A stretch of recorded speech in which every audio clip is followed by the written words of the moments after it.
বন্ধুরা, আজকের গল্পটা একটু অন্যরকম হতে চলেছে, তাই পুরো গল্পটা শোনার জন্য অনুরোধ রইল। আমার নাম সুমনা, বয়স তখন কম। এই কম বছর বয়সী আমি ছিলাম এক অপরূপা তরুণী। তবে আমার শারীরিক গঠন এমন ছিল যে কেউ আমাকে দেখে আমার আসল বয়স আন্দাজ করতে পারত না। সবাই ভাবত আমার বয়স অন্তত ২০ বা ২২ হবে। আমি ছিলাম এমন এক রূপের অধিকারিণী যাকে দেখলে পাড়ার অনেকেই এক মুহূর্তের জন্য থমকে যেত। তবে আমি ছিলাম এক দরিদ্র পরিবারের মেয়ে। সংসারের অভাব অনটনের কারণে আমাকে পরের বাড়িতে কাজ করতে এসেছিলাম। শহরে এসে আমি এক গৃহকর্তার বাড়িতে কাজ শুরু করি এবং সেখানেই থাকতাম। সেই বাড়ির একমাত্র ছেলে অরুণ প্রথম দিন থেকেই আমার প্রতি বিশেষ দৃষ্টি রাখত। যখন আমি অরুণবাবুর ঘর গোজাতে যেতাম, তিনি প্রায়ই এমন আচরণ করতেন যা আমাকে অবাক করত। তার কথায় ও আচরণে এক ধরনের মজা এবং খুনসুটি মিশে থাকত, যা অন্য কারো ক্ষেত্রে বিরক্তিকর লাগলেও অদ্ভুতভাবে অরুণবাবুর ক্ষেত্রে আমার খারাপ লাগত না, বরং ভেতরে ভেতরে এক অজানা শিহরণ কাজ করত। আমি বুঝতে পারছিলাম না কেন এমন হচ্ছে। হয়তো অজান্তেই আমি তাকে ভালোবেসে ফেলেছিলাম। আমি ভুলেই গিয়েছিলাম আমার অবস্থান কোথায়। আমি যে একজন সাধারণ গৃহকর্মী। এই বাড়িতে কাজ করতে আমার এতটা ভালো লাগতো তার একমাত্র কারণ ছিলেন অরুণবাবু। আমার গ্রাম থেকে আমরা ৪ জন মেয়ে শহরে এসেছিলাম। সবাই আলাদা বাড়িতে কাজ করতাম। আমি যে বাড়িতে কাজ করতাম সেই বাড়ির কর্তা ও কর্ত্রী মোটের উপর ভালো মানুষ ছিলেন, তবে গৃহকর্ত্রী একটু খুঁতখুঁতে স্বভাবের ছিলেন। কাজে সামান্য ভুল হলে বকাচকা করতেন। একদিন গৃহকর্তা ও গৃহকর্ত্রী বাইরে ছিলেন। আমি রান্নাঘরে থালা বাসন পরিষ্কার করছিলাম। হঠাৎ অরুণবাবু পেছন থেকে এসে আমাকে ডেকে বললেন, আজ আমি তোমার সাথে কিছু কথা বলতে চাই, যা অনেক দিন ধরে বলতে চাচ্ছি। আমি অবাক হয়ে তার দিকে তাকালাম। তিনি হালকা হাসলেন এবং বললেন, আমি জানি তুমি হয়তো ভাবো না, কিন্তু আমি অনেক দিন ধরেই তোমাকে পছন্দ করি। তার কথা শুনে আমি অপ্রস্তুত হয়ে গেলাম। আমার ভেতরে মিশে গেল লজ্জা, বিস্ময় আর এক অদ্ভুত আনন্দ। অরুণবাবুর চোখের দিকে তাকিয়ে বুঝতে পারলাম তার কথাই মিথ্যে নেই। সেই দিনের পর থেকে অরুণবাবুর সাথে আমার সম্পর্ক বদলে গেল। আমরা আগের চেয়ে বেশি কথা বলতাম, একে অন্যের খোঁজ খবর নিতাম। আমি মনে মনে বিশ্বাস করতে শুরু করলাম অরুণবাবু আমাকে ঠিক ততটাই ভালোবাসেন যতটা আমি তাকে। সেই দিনের পর থেকে অরুণবাবু যখনই সুযোগ পেতেন তখনই আমার সাথে নিজের ইচ্ছে পূরণ করতেন। এই বিষয়ে গৃহকর্তা বা গৃহকর্ত্রী কিছুই জানতেন না যে তাদের একমাত্র ছেলের সাথে আমার মতো একজন সাধারণ কাজের মেয়ের সম্পর্ক গড়ে উঠেছে। সেই ঘটনার পর থেকে আমি আরও খুশি মনে বাড়ির সব কাজ করে দিতাম। অরুণবাবুকে পেয়ে আমি এতটাই আনন্দিত ছিলাম যে আমি স্বপ্ন দেখতে শুরু করেছিলাম যে একদিন আমি এই বাড়ির বধূ হব। এইভাবেই ধীরে ধীরে অরুণবাবুর সাথে আমার ঘনিষ্ঠতা বাড়তে লাগলো। কিন্তু অরুণবাবু কখনো নিজের মুখে বলেননি যে তিনি আমাকে ভালোবাসেন বা পছন্দ করেন। তিনি কেবল একটাই কথা বলতেন, সুমনা, তোমার সাথে সময় কাটাতে আমার খুব ভালো লাগে, আর তুমি এতটাই সুন্দরী যে তোমাকে দেখে কেউ বলতেই পারবে না যে তুমি একজন কাজের মেয়ে।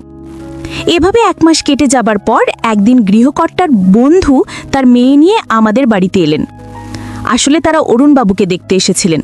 বড় সাহেব তার বন্ধুর মেয়ের সাথেই অরুণবাবুর বিয়ে ঠিক করতে চাইছিলেন। যখন আমি জানতে পারলাম যে অরুণবাবুকে দেখতে পাত্রীপক্ষ এসেছে, তখন আমার মাথায় যেন আকাশ ভেঙে পড়ল। আমার মনে হচ্ছিল যেন আমার মস্তিষ্ক কাজ করা বন্ধ করে দিয়েছে। এরপর গৃহকর্ত্রী যখন আমাকে সবার জন্য চা নিয়ে যেতে বললেন, তখন চা দিতে গিয়ে আমি ওই মেয়েটিকে দেখে এতটা হতচকিত হয়ে গিয়েছিলাম যে আমার হাত থেকে চা তার শাড়ির উপর পড়ে গেল। মেয়েটির গায়ে চা পড়া মাত্রই তার কিছু বলার আগে গৃহকর্ত্রী ভীষণ রেগে গিয়ে আমার হাত ধরে টেনে রান্নাঘরে নিয়ে এসে আমার গালে এক চড় মেরে বললেন, অকর্মা মেয়ে, তুই কি চোখে দেখতে পাস না? এটা তুই কি করলি? ওরা আমার ছেলেকে দেখতে এসেছে। আমি কোনো ঝামেলা চাই না, না হলে তোকে বাড়ি থেকে বের করে দিতে আমি এক মুহূর্ত ভাবব না। আমি তখন কাঁদতে কাঁদতে হাত জোর করে গৃহকর্ত্রীকে বললাম, গৃহকর্ত্রী, আমার ভুল হয়ে গেছে, আমাকে ক্ষমা করে দিন। আসলে আমি খুব ঘাবড়ে গিয়েছিলাম। এরপর গৃহকর্ত্রী প্রচণ্ড রেগে রান্নাঘর থেকে বেরিয়ে গেলেন। গৃহকর্ত্রী চলে যাবার পর আমি রান্নাঘরে বসে চায়ের ট্রেটা বুকে আঁকড়ে ধরে কাঁদতে লাগলাম। এই ভেবেই আমার বুক ফেটে যাচ্ছিল যে যদি অরুণবাবুর সাথে ওই মেয়ের বিয়ে হয়ে যায় তাহলে আমার কি হবে। অরুণবাবুর সাথে যে আমার শারীরিক সম্পর্ক তৈরি হয়েছে সেটা আমি কি করে ভুলবো?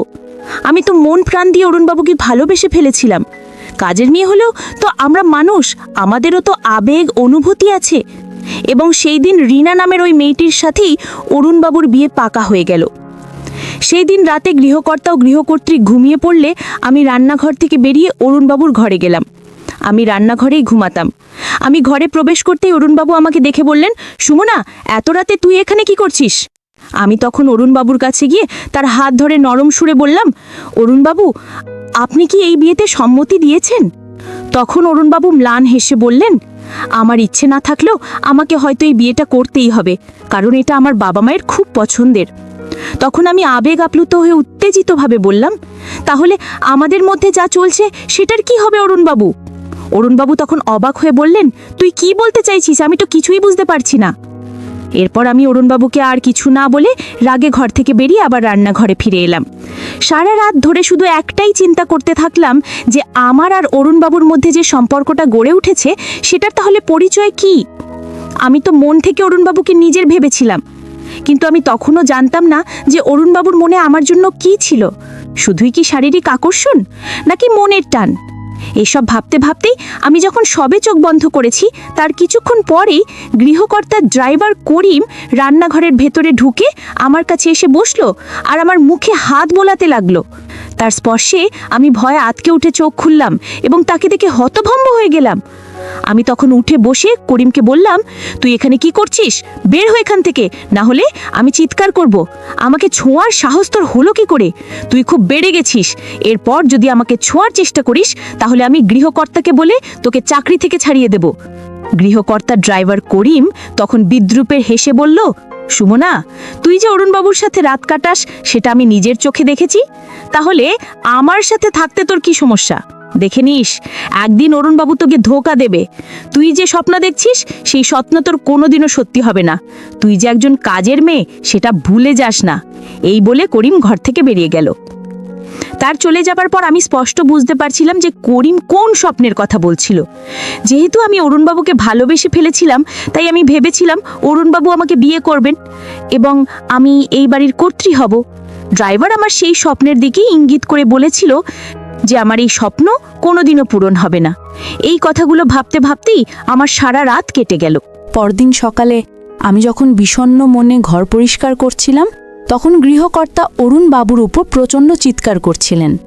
আমি তখন দ্রুত কাজ থামিয়ে বাগানের দিকে গিয়ে দেখলাম বড়কর্তা অরুণ বাবুর গালে এক থাপ্পড় মেরে বললেন, নির্লজ্জ কথাকার, তোর তো কোনো কাজ নেই। গৃহকর্ত্রী তখন অবাক হয়ে গৃহকর্তাকে বললেন, কেন তুমি এত বড় ছেলের গায়ে হাত তুলছ? কদিন পরে ওর বিয়ে হবে, তখন ও ঠিক দায়িত্ববান হয়ে যাবে। গৃহকর্তা তখন রেগে গৃহকর্ত্রীকে বললেন, তুমি ওকে অতিরিক্ত প্রশ্রয় দিয়ে মাথায় তুলেছ, এই জন্যই তোমার ছেলে উচ্ছন্নে গেছে। তোমার ছেলে বাজারের ওই মাস্তানের কাছ থেকে 3 লক্ষ টাকা ধার করেছে। ওই মাস্তান আজ আমাকে বাজারে ধরেছিলে এবং সব সত্যি কথা বলেছে। তোমার ছেলে এখনও টাকা শোধ করেনি। তারপর বড়কর্তা অরুণবাবুর দিকে আঙ্গুল তুলে বললেন, অনেক কষ্টে আমি তোর বিয়েটা ঠিক করেছি, না হলে তোর মতো অকর্মণ্য ছেলেকে কোনো বাবাই তার মেয়ের হাত দেবে না। রিনার বাবা আমার খুব কাছের বন্ধু বলেই তোর বিয়েটা পাকা হয়েছে। ওই সময় অরুণবাবু মাথা নিচু করে চুপচাপ সবকিছু শুনছিলেন। সবকিছু শোনার পর গৃহকর্ত্রী গৃহকর্তাকে বললেন, কেন তুমি সকাল সকাল আমার ছেলেটাকে এত কষ্ট দিচ্ছ? ও সব ঠিক করে ফেলবে, বিয়ের পরও ঠিক দায়িত্বশীল হয়ে যাবে। তুমি ওকে কোনো ব্যবসা দাঁড় করিয়ে দিও, তাহলেই ও কাজে ব্যস্ত থাকবে। গৃহকর্তা তখন গৃহকর্ত্রীকে বললেন, তোমার আদরের ছেলেকে বুঝিয়ে দাও যাতে সে দায়িত্বশীল হয়, না হলে আমি একদিন ওকে বাড়ি থেকে বের করে দেব। বড়কর্তার রাগে সেখান থেকে চলে যাওয়ার পর অরুণবাবু প্রচণ্ড রেগে নিজের ঘরে চলে গেলেন। আমি তখন এক গ্লাস জল নিয়ে অরুণবাবুর কাছে গেলাম।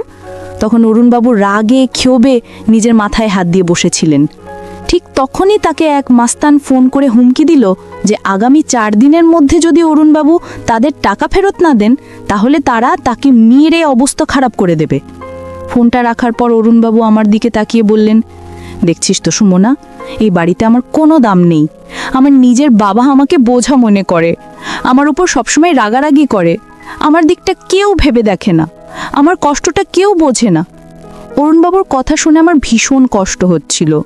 তাই আমি তার হাত ধরে বললাম, বাবু, আমি আপনার কষ্টটা বুঝতে পারছি, কিন্তু আমি আপনার জন্য কিছুই করতে পারছি না। অরুণবাবু তখন বিছানা থেকে উঠে দাঁড়িয়ে আমার হাতটা চেপে ধরে বললেন, সুমনা, আমি জানি তুই আমাকে অনেক ভালোবাসিস, কিন্তু আমি চাইলেও তোকে বিয়ে করতে পারবো না রে। কারণ আমার বাবা মা তোর সঙ্গে আমার ভালোবাসার সম্পর্ক কোনো দিন মেনে নেবে না, কারণ তুই একজন কাজের মেয়ে। কিন্তু আমার কাছে তুই আমার রানী, তাই আমি তোকে বিয়ে করতে রাজি আছি। অরুণবাবুর কথা শুনে আমি খুশিতে আত্মহারা হয়ে গেলাম এবং বুঝলাম যে আমার স্বপ্ন খুব শীঘ্রই পূরণ হতে চলেছে। তারপর আমি অরুণবাবুকে বললাম, বাবু, আপনি সত্যি আমাকে বিয়ে করতে চান? অরুণবাবু তখন আমার ঘাড়ে হাত রেখে বললেন, হ্যাঁ, আমি তোকে বিয়ে করতে চাই, কিন্তু তার আগে তোকে আমার একটা শর্ত পূরণ করতে হবে। আমি তখন খুব খুশি হয়ে অরুণবাবুকে বললাম, আপনি যা বলবেন বাবু, আমি তাই করব। আমি আপনাকে অনেক ভালোবাসি, আপনার জন্য আমি সব কিছু করতে রাজি আছি, বলুন আমাকে কি করতে হবে। তারপর অরুণবাবু যা বললেন তা শুনে আমার পায়ের তলার মাটি সরে গেল। কারণ আমি একজন দরিদ্র কাজের মেয়ে হলেও আমার আত্মসম্মান ছিল। আমি গরিব ছিলাম, কিন্তু চোর নই। আমি দরিদ্র ছিলাম, কিন্তু লোভী নই। কিন্তু অরুণবাবুর ভালোবাসায় আমি অন্ধ হয়েও চুরি করতেও দ্বিধা করিনি। অরুণবাবু আমাকে বললেন, সুমনা, তুই বাবার আলমারি থেকে মায়ের গলার নেকলেসটা চুরি করবি। ওই নেকলেসটার দাম 4 থেকে 5 লক্ষ টাকা হবে। অরুণবাবুর কথা শুনে আমি ঘাবড়ে গিয়ে বললাম, বাবু, আমি গরিব হতে পারি, কিন্তু চোর নই। আমি চুরি করতে পারবো না। গৃহকর্ত্রী আমাকে অনেক বিশ্বাস করেন। অরুণবাবু তখন রেগে বললেন, সুমনা, তাহলে তুই আমাকে বিয়ে করতে চাস না, তাই তো? ওই গয়না বিক্রি করে 4-5 লক্ষ টাকা পাওয়া যাবে। তারপর আমরা দুজনে এখান থেকে পালিয়ে গিয়ে বিয়ে করব। কিন্তু তুই আমাদের ভবিষ্যতের কথা ভাবছিস না? আমি একটা পাগল যে তোকে বিয়ে করার জন্য এত উতালা হয়েছি? তুই আমাকে ভালোবাসিস না, তাই না? চলে যা এখান থেকে। অরুণবাবুর অভিমান দেখে আমি মায়ের গলার নেকলেস চুরি করতে রাজি হয়ে গেলাম। এমন নয় যে আমার বয়স কম বলে আমি বুদ্ধিতে অপরিপক্ক ছিলাম। জ্ঞানের দিক থেকে আমি যথেষ্ট পরিণত ছিলাম, কিন্তু অরুণবাবুর ভালোবাসায় আমি এতটাই অন্ধ হয়ে গিয়েছিলাম যে কোনটা সঠিক আর কোনটা ভুল সেই সিদ্ধান্ত নিতে পারিনি। আমি যখন গৃহকর্ত্রীর নেকলেস চুরি করতে রাজি হলাম, তখন অরুণবাবু আমাকে বললেন, সুমনা, তুই আজকে যখন মায়ের শাড়িগুলো ভাঁজ করে আলমারির ভেতরে রাখতে যাবি, ঠিক সেই সময় সুযোগ বুঝে মায়ের নেকলেসটা চুরি করে আমাকে এনে দিবি। তারপর আমরা দুজন এখান থেকে পালিয়ে গিয়ে বিয়ে করে নেব। অরুণবাবুর কথা মতো সুযোগ বুঝে আমি যখন গৃহকর্ত্রীর শাড়ি গৃহকর্তার ঘরের আলমারির ভেতরে রাখতে গেলাম, তখন গৃহকর্তা ঘরের ভেতরে সোফায় বসে ফোনে কথা বলতে ব্যস্ত ছিলেন। সেই সুযোগে আমি তাড়াতাড়ি লকার থেকে গৃহকর্ত্রীর নেকলেসটা বের করে আমার ব্লাউজের ভেতরে লুকিয়ে নিলাম। ওই সময় ভয়ে আমার হাত কাঁপছিল, আমার কপাল থেকে ঘাম ঝরছিল। আমি ভাবছিলাম, যদি গৃহকর্তা দেখে ফেলেন তাহলে আমার কি হবে? গৃহকর্তা আর গৃহকর্ত্রী আমাকে অনেক বিশ্বাস করতেন, কিন্তু আমি তাদের সেই বিশ্বাস আর ভরসা ভেঙেছিলাম। তারপর নেকলেসটা চুরি করে আমি চুপচাপ গৃহকর্তার ঘর থেকে বেরিয়ে এলাম। গৃহকর্তার ঘর থেকে বেরোতেই অরুণবাবু আমার কাছে এসে ফিস করে জিজ্ঞাসা করলেন, সুমনা, কাজ হয়েছে? ওই সময় আমার অবস্থা খুবই খারাপ ছিল। ভয়ে আমার মুখ লাল হয়ে গিয়েছিল, আমার হাত পা থরথর করে কাঁপছিল। আমি অরুণবাবুকে কিছু না বলে ব্লাউজের ভেতর থেকে নেকলেসটা বের করে তার হাতে দিয়ে দিলাম। নেকলেসটা হাতে পেয়েই অরুণবাবু খুব খুশি হয়ে আমাকে জড়িয়ে ধরলেন। তারপর আমি অরুণবাবুকে জিজ্ঞেস করলাম, বাবু, আমরা কবে বাড়ি থেকে পালিয়ে বিয়ে করব? অরুণবাবু তখন আমার গালে আলতো করে টিপে দিয়ে বললেন, খুব তাড়াতাড়ি যাব। অরুণবাবুর কথাই বিশ্বাস করেই আমি স্বপ্ন দেখতে শুরু করেছিলাম যে আমি খুব শীঘ্রই অরুণবাবুর অর্ধাঙ্গিনী হব। কিন্তু আমি স্বপ্নেও ভাবতে পারিনি যে আমার সাথে এতটা খারাপ কিছু হতে চলেছে। আমার ভালোবাসার এমন পরিণতি হবে আমি কোনোদিন ভাবিনি। এরপর বেশ কিছুদিন কেটে যাওয়ার পর যখন অরুণবাবুর বিয়ের দিন পাকা করার জন্য মেয়ে পক্ষ আমাদের বাড়িতে এলো, তখন আমি অরুণবাবুকে রেগে বললাম, অরুণবাবু, তারা তো আপনার বিয়ের দিন ঠিক করতে আসছে, আপনি কবে আমাকে নিয়ে পালিয়ে বিয়ে করবেন? অরুণবাবু তখন আমার কাঁধে হাত রেখে বললেন, আরে পাগলি, তুই চিন্তা করছিস কেন? বিয়ের দিন পাকা করতে আসছে, বিয়েটা তো আর আজকেই হচ্ছে না। তুই চিন্তা করিস না, সময়ের সাথে আমি সবকিছু ঠিক করে দেব। দেখতে দেখতে অরুণবাবুর বিয়ের দিন পাকা করার সময় চলে এলো। সেই দিন আমি ভীষণ দুঃখী ছিলাম। আমার মনে কষ্ট হচ্ছিল এটা দেখে যে অরুণবাবু রীনা ম্যাডামকে দেখে মুচকি মুচকি হাসছিলেন। আমি এতটাই বোকা ছিলাম যে তখনও বুঝতে পারিনি অরুণবাবুর আসল উদ্দেশ্য কী। সেই দিন গৃহকর্তার বাড়িতে তাদের আত্মীয় স্বজন এবং গৃহকর্তার বন্ধু ও তাদের পরিবারের সদস্যরা উপস্থিত ছিলেন। বাড়িতে অনেক লোকজন ছিল, সবাই খুব আনন্দ করছিল, কিন্তু আমি ভেতরে ভেতরে যন্ত্রণায় পুড়ে যাচ্ছিলাম। তারপর সেদিন আমার মনের সব ভুল ধারণা ভেঙে গেল। আমি বুঝতে পারলাম যে এতদিন অরুণবাবু আমাকে ঠকিয়েছেন, এতদিন তিনি শুধু আমাকে ব্যবহার করেছেন। কারণ সেদিন যখন গৃহকর্তা ও গৃহকর্ত্রী জানতে পারলেন যে তাদের আলমারি থেকে নেকলেস চুরি হয়েছে, তখন তারা আমার উপরেই সন্দেহ করলেন, এবং সেটা করাটাই স্বাভাবিক ছিল। তারপর গৃহকর্ত্রী যখন সবার সামনে চিৎকার করে আমাকে জিজ্ঞেস করলেন যে নেকলেসটা কোথায়, তখন আমি অরুণবাবুর মুখের দিকে তাকিয়ে বললাম, গৃহকর্ত্রী, আমি আপনার নেকলেস চুরি করিনি। ওদিকে বাড়িতে উপস্থিত থাকা আত্মীয় স্বজন এবং রিনার বাবা মা আমাকেই চোর বলে অপবাদ দিচ্ছিল, কিন্তু তবু অরুণবাবু চুপচাপ দাঁড়িয়ে তামাশা দেখছিলেন। আমি ভেবেছিলাম অন্ততপক্ষে তিনি আমার পক্ষে কথা বলবেন, কিন্তু তিনি যা করলেন তাতে আমি পুরোপুরি ভেঙে পড়লাম। আমি যখন বিষণ্ণ মুখে অরুণবাবুর দিকে তাকিয়েছিলাম, তখন গৃহকর্ত্রী আমার গালে একটা থাপ্পড় মেরে বললেন, চোর কোথাকার, আমার ছেলের দিকে তাকিয়ে আছিস কেন? বল, আমার নেকলেসটা কোথায় লুকিয়ে রেখেছিস? ঠিক তখনই অরুণবাবু তার মাকে বললেন, হ্যাঁ মা, তুমি ঠিকই বলেছ, এই মেয়েটাই তোমার নেকলেস চুরি করেছে। এই মেয়েটাকে এক্ষুনি বাড়ি থেকে বের করে দাও। এসব কাজের মেয়েদের বেশি প্রশ্রয় দিতে নেই। বাবুর কথা শুনে আমার পায়ের তলার মাটি সরে গেল। যার জন্য আমি চুরি করেছিলাম, সেই মানুষটি আমাকে চোরের উপহার দিল।